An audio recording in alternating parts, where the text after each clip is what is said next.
Doctors, lawyers never get beyond 16,000 rupees. He's on 10 million. What can our slumdog possibly know? He went on the show because I thought she'd be watching. She's my destiny.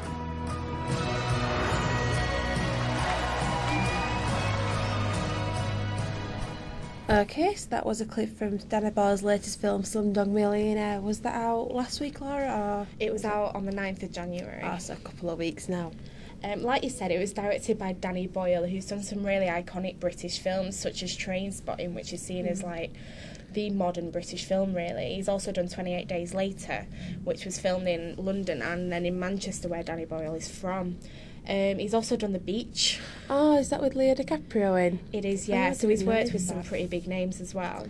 The script for Slumdog Millionaire was written by Simon Beaufoy, and most people remember him from writing The Full Monty. Which was late 90s, wasn't it? Yeah, 96, around about then. So it's something new for him, isn't it? Exactly. He hasn't really done much high profile since. He's done a few screenplays since The Full Monty, but hasn't really been able to get anything else made till now. And who's the actor in it? Is he off Skins? Yeah, Dev Patel. Danny Boyle and the production company pretty much travelled the whole of Mumbai trying to find a perfect person for the character of Jamal. Yeah. But it wasn't until Danny Boyle's daughter suggested Dev from Skins, and they basically found him on their own doorstep. And what Slumdog Millionaire is about, Jamal, played by Dev Patel, like we said, enters the Hindi version of Who Wants to Be a Millionaire. Right. And he makes it to the final question, but he shouldn't be able to, because he's just this kid from the slums, and he just makes tea for a living. So how does he know all these answers? He's completely educated as well, isn't he? Nothing behind him. What did you think about the film, Helen? Well, what I did like about it was the narrative structure. I mean, the plot itself was brilliant because it showed how he's got to where he is from being. I mean, it was on, 20 million rupees at the beginning of the film, and it shows how he's got from nothing to a lot, millions and millions of rupees. And I did like how the questions he's asked to be on the game show, it's sort of like the core of the whole film. He gets asked these questions and it's interlinked to one of his life experiences. So the game itself is important, and it's got a good relevance and doesn't cut away from the story, which is, of course, the main love story between him and Latika, who's also another slumdog orphan. And here's what Danny Boyle had to say about the film.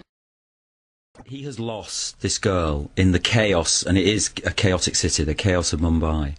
And the only thing he knows is that she watches this show. She's kind of addicted to watching this show.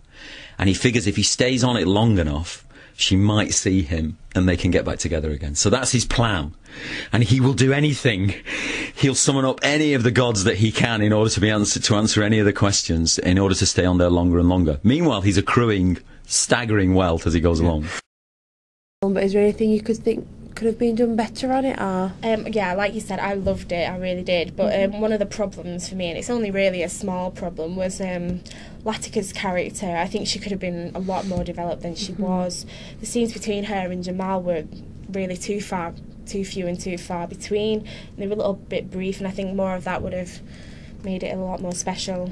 But would you think the film would have been as emotional, though? I mean, they're effective if they'd had more scenes together, because the separation was his key motivation to go off and on this show so she could see him. But maybe, but I think the scenes between them was so really moving, and I think they explained his want for this girl from the slums. And I mean, the scene on the stairs when they were young, and it's just where he's dancing and she's laughing at him, it's just very cute, and I think that would have made the film a lot more. I mean, what I did like about Slumdog Millionaire was the similarities it had with British cinema of the 60s, like new wave cinema. I mean, the writer Simon Beaufoy was apparently a huge fan, and you can see his personal taste portrayed in the film as he could with when he wrote The Full Monty. I mean, like kitchen sink drama such as Saturday Night, Sunday Morning, it shows the low working class overcoming adversity. Yeah, I agree, and I think the British New Wave social realist style works really well with the Bollywood style. I think they combine really well together, and I think Danny Boyle depicts a really honest vision of a growing India, like a developing India, and I think that reflects the Bollywood film industry as a whole. Definitely. I mean, I'm not a fan of Bollywood at all, and I mean that did kind of put me off the film initially, but with the mix of English, it's kind of got a Brit humour about it, and it does make it more watchable for Western audiences. Definitely. I'm going to say, I mean, I do think it is.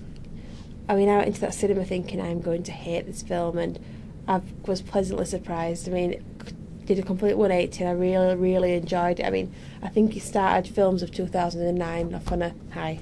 Vivacity of life, the sense of life going on there is incredible in all its ugliness and all its beauty as well.